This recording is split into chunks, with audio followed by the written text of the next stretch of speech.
자, 하늘과 가까운 땅의 기운을 듬뿍 넣고 친환경 농법과 정성도 한간, 그리고 뛰어난 맛과 영양을 하늘이 내린 인제군 오미자. 딴지마켓에서 대한민국 제1의 명품 오미자 진액을 만나보세요.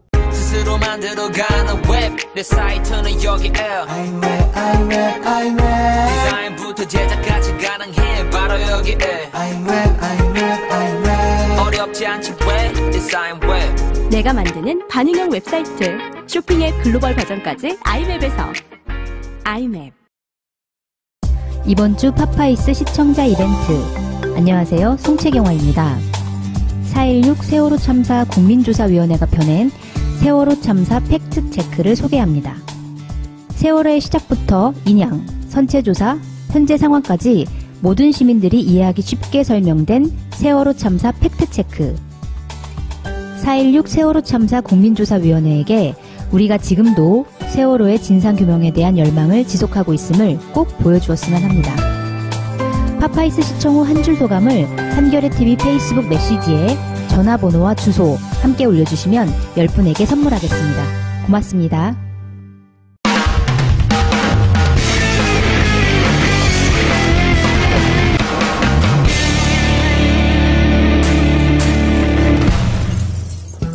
안녕하세요. 김호준의 파파이스 158회 시작하겠습니다. 소개 좀 해주세요. 저기 송채경화 기자가 있네요. 한겨레 21 송채경화입니다. 안녕하세요. 정청래 의원을 모시겠습니다. 여러분 안녕하십니까. 서울시장 후보 정청래입니다. 아 맞다. 지지율 몇 퍼센트 기록하셨죠? 좀 부끄럽더라고 사실. 내가 5점 몇 퍼센트 나왔어요. 4.5. 4.5. 4.5. 4.5인데 이게 작은 게 아니에요. 왜냐면은 앞에는 이재명 시장, 박원순 시장, 그 다음에 안철수 대표, 그리고 자유한국당의 황교안 전 총리, 그리고 노회찬, 그 다음이에요. 네. 그리고 민주당 후보 3명이 이미 표를 4명이죠. 그 다음 바로 뒤에 박영선 의원이 있거든요. 그 뒤에 나경원도 있어요. 아, 박영선 의원보다 더 높게 나오신 거예요? 0.1%. 요즘 부쩍 시장길을 많이 느껴요. 밥을 먹어도. 그래서 그럴 때는 시장에 가서 밥을 먹고요. 시장에 가서 옷을 사서 시장 옷을 제가 입고 다니죠. 이거 다 편집되겠네요. 지금부터는 이 시대의 참 보고인으로서 보고부터 드리겠습니다. 주진우가 책만 써놓고 판매는 저한테 맡겼어요. 판매 속도가 좀 떨어졌어요. 그래서 지금 6만 부밖에 안 팔렸어요. 그래서 10만 부가 안 팔리면 제가 중대 결단을 하겠다. 서울시장 출마입니까? 내가 드디어 나서야 되겠다. 오프라인에서도. 그래서 다음 주 수요일 파파이스가 여기 녹화되고 있는 벙커에서 5시부터 7시까지 주진우 책 사인회를 여기서 합니다. 의원님이 김어준 총수도 출연하기로 했습니다. 처음 듣는 얘기잖아요. 주진우와 같은 복장으로 제가 주진우 사인을 연습해서 같이 하도록 하고. 아니, 주진우 책을 의원님만 사인한다는 거예요? 아니면 주진우가 사인한다고? 주진우도 옆에 앉혀놓고. 옆에 앉아있겠다고. 네, 저는 이제 보조 사인자지. 그리고 이제 김총수는 아무런 뉴스도 아니네요. 책 갖다 날르고 그리고 심부름하는 거 좀 해주세요. 부탁드립니다. 참, 의원님. 네. 의원님이 여기 있는 분들 중엔 유일하게 저수지 게임 시사회에서 저수지 게임을 봤어요. 마지막 부분에 김총수 부분이 나와요. 5분가량 나오는데 30초 빼고는 다 잘라야 됩니다. 주진우는 멋지게 나오는데 저는 밥 처먹고 딴 찔찔 흘리는 거. 사실 저는 중간에 30분 잤어요. 재미가 없다는 뜻인가요? 아니, 자고 나서 오면서 난 영화 잤어. 그러면 주진우 막 약 올렸거든요. 그랬더니 다른 사람들은 다 재밌다는 거예요. 저랑 같이 갔던 사람한테도 들어보니까 제가 몇 명 데리고 갔거든요. 근데 어떻게 거기서 잠이 올 수 있냐고. 너무 재밌다고. 근데 제가 왜 잤는가 이렇게 봤더니 주진우 연기력이 좀 문제가 있더라고. 그렇지만 다른 사람이 볼 때는 굉장히 스릴 넘치고 스펙터클하고 서스펜스도 있고 약간의 공포감 이런 것도 있었다는 거예요. 그러면서 굉장히 재밌었다고 얘기를 하더라고요. 근데 그게 대본을 가지고 연기를 하는 건 아니잖아요. 실제 모습 찍는 거고 뭐 경찰 출두하는 것 이거 다 얘기하면 재미없잖아. 실제 상황이에요, 다. 그걸 보시면 이 영화가 왜 성공해야 되는구나 해야겠구나 이런 걸 좀 알 수 있어요. 왜냐하면 제가 봤을 때는 변증법 중에요. 양질 전환이라는 게 있습니다. 양이 많아지면 질적으로 바뀌어요.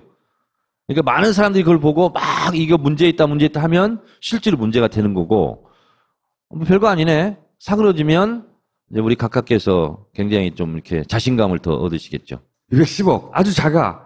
맨 처음에 이걸 하고, 아, 이렇게 하면 되는구나 하고 깨달았던 사건이에요. 끝내 그 돈을 찾지를 못해요. 어디로 갔는지 대충 짐작을 하는데. 실패담인데, 여기서 이제 수사로 넘어가야 되는데, 그 사이는 관객이 메꿔야 돼요. 제가 김총수 약속할게요. 대각선으로 한 줄은 제가 사겠습니다. 대각선으로. 가로나 세로보다는 대각선이 제일 숫자가 많으니까 어떤 영화관에 하나씩 이렇게 구멍이 이렇게 대각선으로 뚫려 있으면 전주하세요.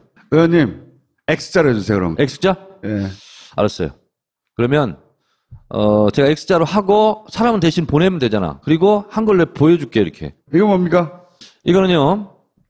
지난주에 제가 이거 이니시계 딱 차고 나왔었잖아요. 그런데 요건 다른 시계예요. 아, 버전이 시계가 하나가 아니에요?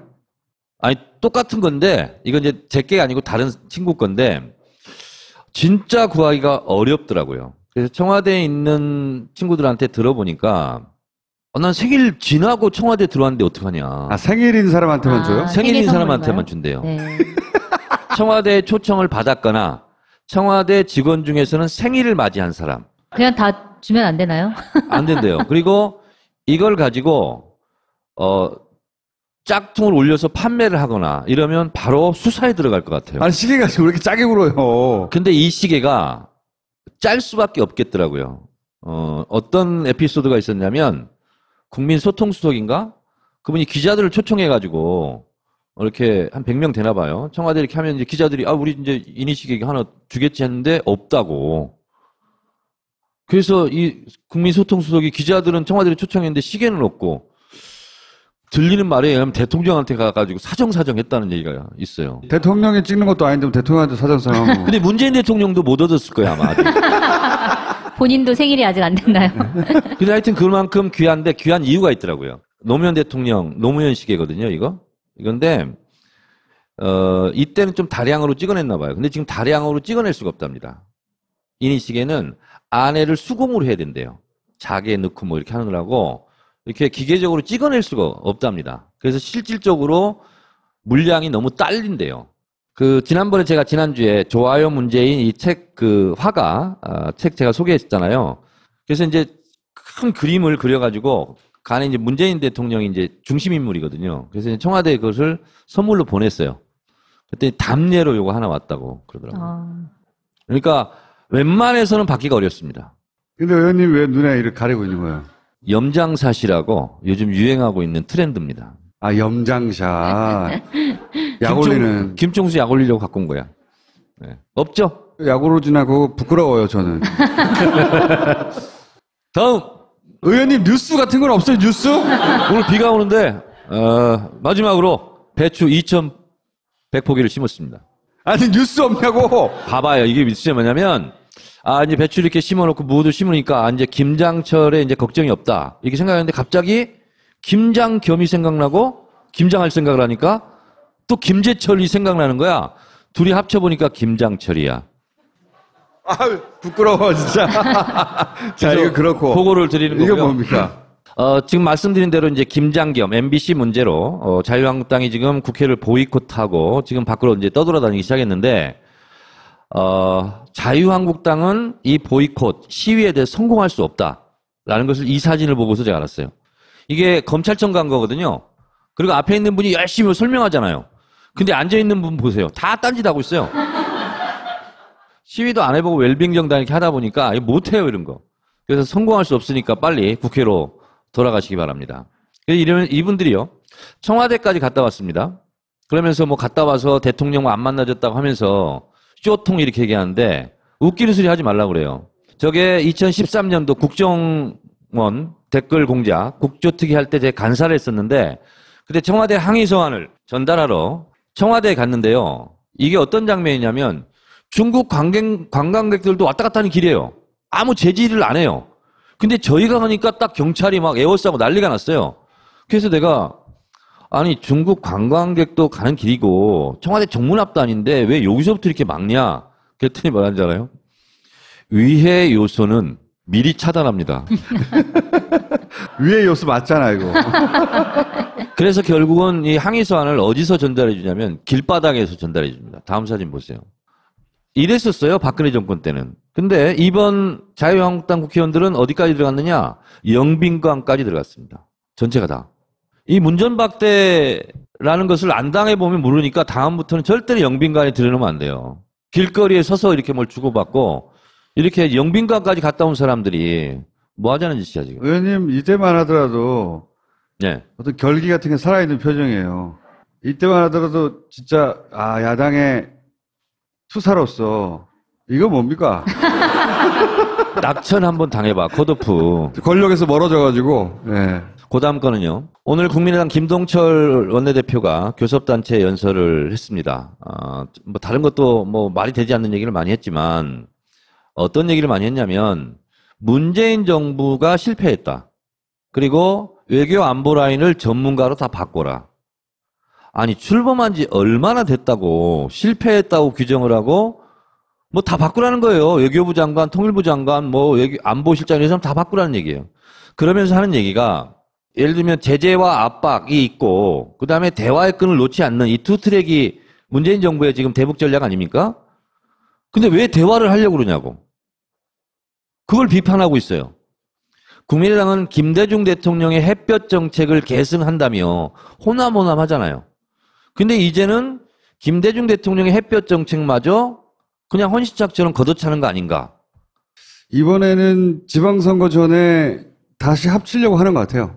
보니까 홍준표 대표는 바른정당을 흡수하려고 하는 것 같고 바른정당에서 이제 가장 걸림돌이 되는 이혜원 대표도 날아가는 게 생겼고 이혜원 대표가 원래 그 흡수 통합에 가장 강하게 반대하던 사람이거든요. 날아가게 생겼잖아요. 날아가고 나면 이제 방해 요인이 없잖아요. 그럼 둘이 합칠 것 같고 근데 국민의당도 가만히 있을 수는 없으니까 뭐 같은 정계 개편을 위해서 자꾸 이제 국민의당이 예전에 가지고 있던 뭐 햇볕 정책과 같은 햇볕 정책 때문에 바른정당이 통합 안 된다고 그랬거든요. 그거를 일단 고치라고.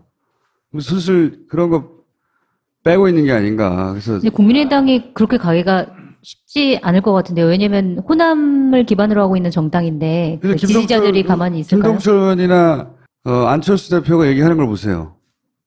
그거는 바른정당하고 똑같아. 현재 스코어. 호남 하잖아요. 근데 호남에서 지지율이 제일 안 나옵니다. 국민의당이.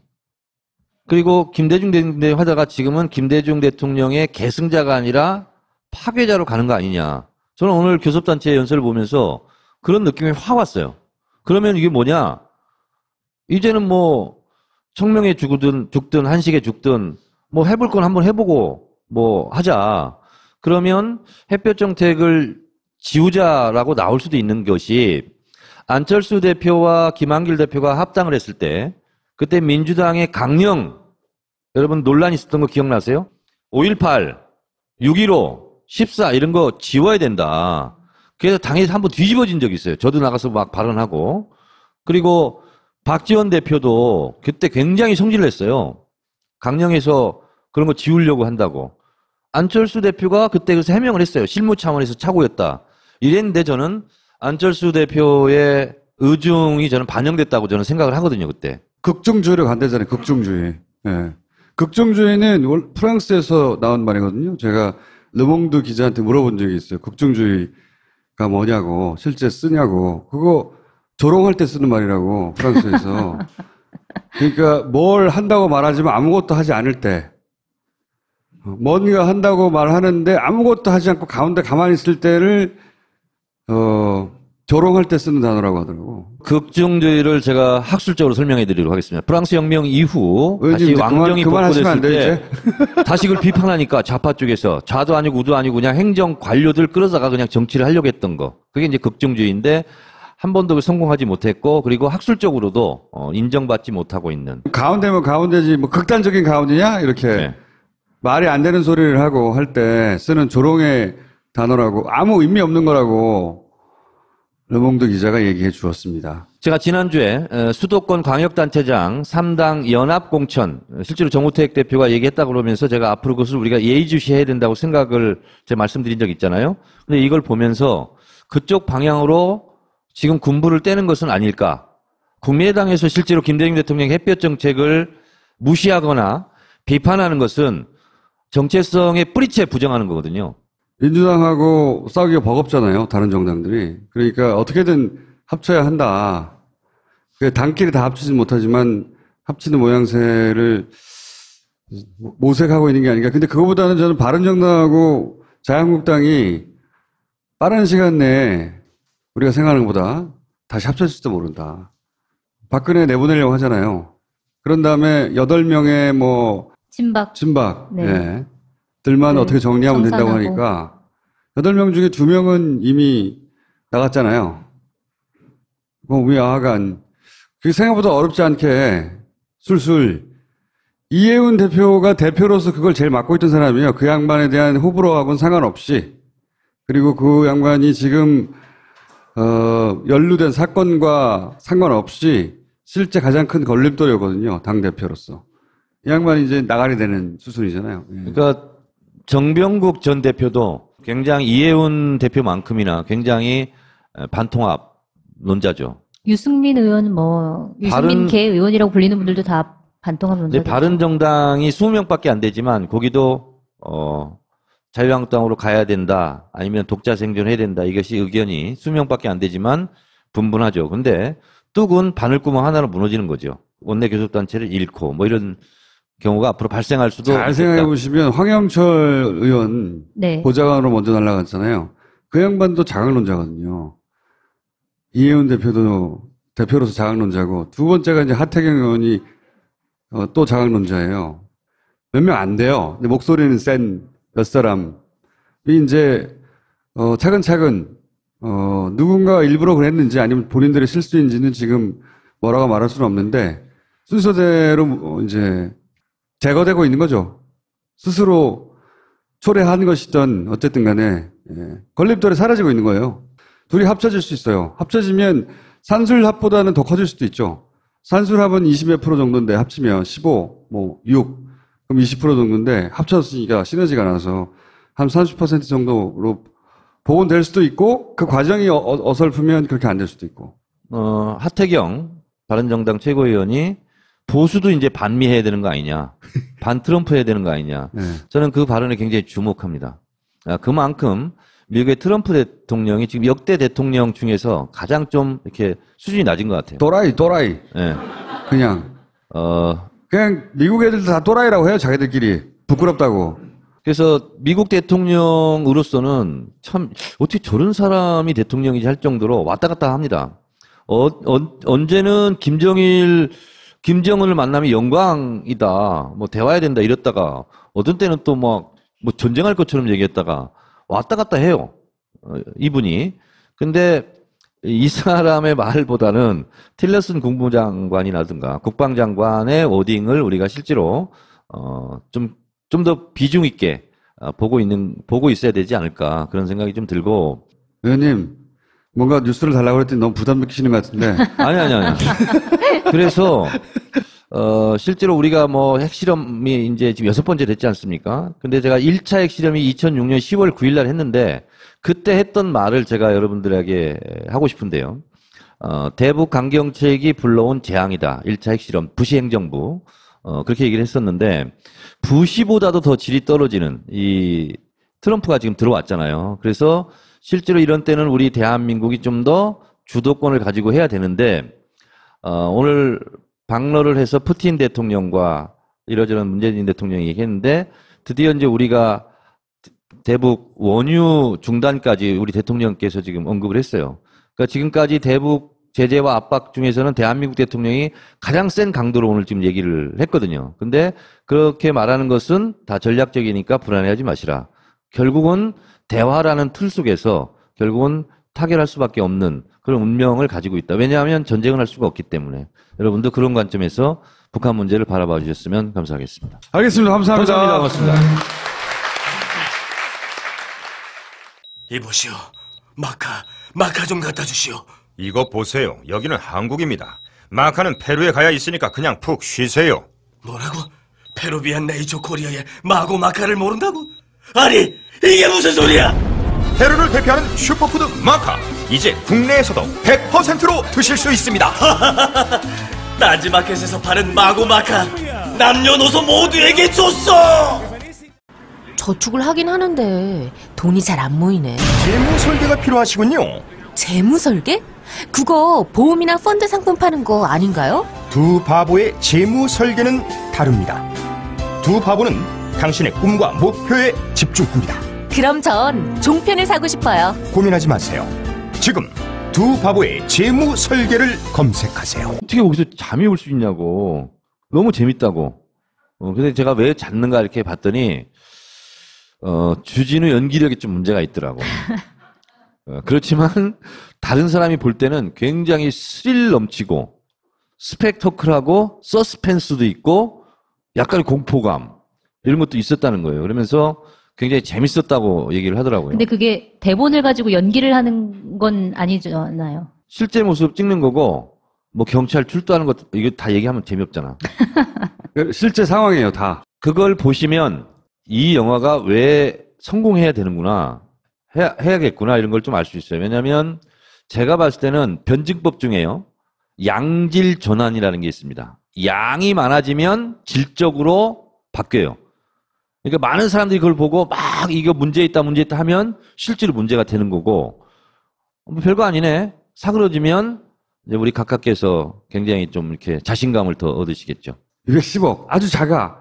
맨 처음에 이걸 하고 이렇게 하면 되는구나 하고 깨달았던 사건이에요. 끝내 그 돈을 찾지를 못해요. 어디로 갔는지 대충 짐작을 하는데 실패담인데 여기서 이제 수사로 넘어가야 되는데 그 사이는 관객이 메꿔야 돼요. 제가 김총수 약속할게요. 대각선으로 한 줄은 제가 사겠습니다. 대각선으로. 가로나 세로보다는 대각선이 제일 숫자가 많으니까 어떤 영화관에 하나씩 이렇게 구멍이 이렇게 대각선으로. 안녕하세요. 김호준의 파파이스 제 158회 시작하겠습니다. 소개 좀 해주세요. 저기 송채경화 기자가 있네요. 한겨레 21 송채경화입니다. 안녕하세요. 정청래 의원을 모시겠습니다. 여러분 안녕하십니까. 서울시장 후보 정청래입니다. 맞다. 지지율 몇 % 기록하셨죠? 좀 부끄럽더라고 사실. 내가 5점 몇 % 나왔어요. 4.5. 4.5. 4.5. 4.5인데 이게 작은 게 아니에요. 왜냐면은 앞에는 이재명 시장, 박원순 시장, 그다음에 안철수 대표, 그리고 자유한국당의 황교안 전 총리, 그리고 노회찬, 그 다음이에요. 네. 그리고 민주당 후보 3명이 이미 표를 4명이죠. 그 다음 바로 뒤에 박영선 의원이 있거든요. 그 뒤에 나경원도 있어요. 박영선 의원보다 더 높게 나오신 거예요? 0.1%. 요즘 부쩍 시장길을 많이 느껴요. 밥을 먹어도. 그래서 그럴 때는 시장에 가서 밥을 먹고요. 시장에 가서 옷을 사서 시장 옷을 제가 입고 다니죠. 이거 다 편집되겠네요. 지금부터는 이 시대의 참 보고인으로서 보고부터 드리겠습니다. 주진우가 책만 써놓고 판매는 저한테 맡겼어요. 판매 속도가 좀 떨어졌어요. 그래서 지금 6만 부밖에 안 팔렸어요. 그래서 10만 부가 안 팔리면 제가 중대 결단을 하겠다. 서울시장 출마입니까? 내가 드디어 나서야 되겠다. 오프라인에서도. 그래서 다음 주 수요일 파파이스가 여기 녹화되고 있는 벙커에서 5시부터 7시까지 주진우 책 사인회를 여기서 합니다. 의원님이 김어준 총수도 출연하기로 했습니다. 처음 듣는 얘기인데 나는. 주진우와 같은 복장으로 제가 주진우 사인을 연습해서 같이 하도록 하고. 아니, 주진우 책을 의원님만 사인한다는 거예요? 아니면 주진우가 사인한다고? 주진우도 옆에 앉혀놓고. 옆에 앉아있겠다고. 네, 저는 이제 보조 사인자지. 그리고 이제 김총수는. 아무런 뉴스도 아니네요. 책 갖다 날르고 그리고 심부름하는 거 좀 해주세요. 부탁드립니다. 참, 의원님. 네. 의원님이 여기 있는 분들 중엔 유일하게 저수지 게임, 시사회에서 저수지 게임을 봤어요. 마지막 부분에 김총수 부분이 나와요. 5분가량 나오는데 30초 빼고는 다 잘라야 됩니다. 주진우는 멋지게 나오는데 저는 밥 처먹고 땀 찔찔 흘리는 거. 사실 저는 중간에 30분 잤어요. 재미가 없다는 뜻인가요? 아니, 자고 나서 오면서 난 영화 잤어. 그러면 주진우 막 약 올렸거든요. 그랬더니 다른 사람들은 다 재밌다는 거예요. 저랑 같이 갔던 사람한테도 들어보니까 제가 몇 명 데리고 갔거든요. 근데 옷 올렸으면 전주하세요. 의원님, X자로 해주세요, 그럼. X자? 예. 알았어요. 그러면, 제가 X자로 하고 사람은 대신 보내면 되잖아. 그리고 한 걸 내가 보여줄게, 이렇게. 이거 뭡니까? 이거는요, 지난주에 제가 이거 이니시계 딱 차고 나왔었잖아요. 그런데 요건 다른 시계예요. 버전이 시계가 하나가 아니에요? 아니, 똑같은 건데, 이건 이제 제 게 아니고 다른 친구 건데, 진짜 구하기가 어렵더라고요. 그래서 청와대에 있는 친구들한테 들어보니까, 난 생일 지나고 청와대에 들어왔는데 어떡하냐. 생일인 사람한테만 줘요? 생일인 사람한테만 준대요. 네. 청와대 초청을 받았거나, 청와대 직원 중에서는 생일을 맞이한 사람. 그냥 다 주면 안 되나요? 안 된대요. 그리고 이걸 가지고, 짝퉁을 올려서 판매를 하거나 이러면 바로 수사에 들어갈 것 같아요. 아니, 시계가 지금 왜 이렇게 짜게 굴어요? 근데 이 시계가 짤 수밖에 없겠더라고요. 어떤 에피소드가 있었냐면, 국민소통수석인가? 그분이 기자들을 초청해가지고, 이렇게 한 100명 되나 봐요. 청와대 이렇게 하면 이제 기자들이, 우리 이제 이니시계 하나 주겠지 했는데, 없다고. 그래서 이 국민소통수석이 기자들은 청와대를 초청했는데 시계는 없고, 들리는 말에 의하면 대통령한테 가가지고 사정사정 했다는 얘기가 있어요. 대통령이 찍는 것도 아닌데 대통령한테 사정사정. 근데 문재인 대통령도 못 얻었을 거야, 아마. 본인도 생일이 아직 안 됐나요? 근데 하여튼 그만큼 귀한데 귀한 이유가 있더라고요. 노무현 대통령, 노무현 시계거든요.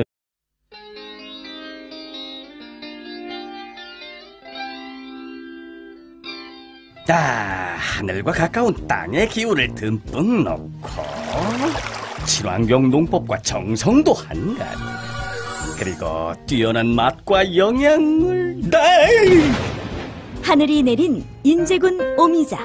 딴지마켓에서 대한민국 제1의 명품 오미자 진액을 만나보세요. 스스로 만들어가는 웹 내 사이트는 여기에 디자인부터 제작까지 가능해 바로 여기에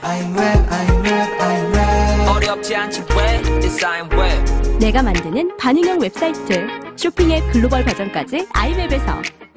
아이맵. 이번 주 파파이스 시청자 이벤트. 안녕하세요. 송채경화입니다. 4.16 세월호 참사 국민조사위원회가 펴낸 세월호 참사 팩트체크를 소개합니다. 세월호의 시작부터 인양, 선체조사, 현재 상황까지 모든 시민들이 이해하기 쉽게 설명된 세월호 참사 팩트체크. 4.16 세월호 참사 국민조사위원회에게 우리가 지금도 세월호의 진상규명에 대한 열망을 지속하고 있음을 꼭 보여주었으면 합니다. 파파이스 시청 후 한 줄 소감을 한겨레TV 페이스북 메시지에 전화번호와 주소 함께 올려주시면 10분에게 선물하겠습니다. 고맙습니다.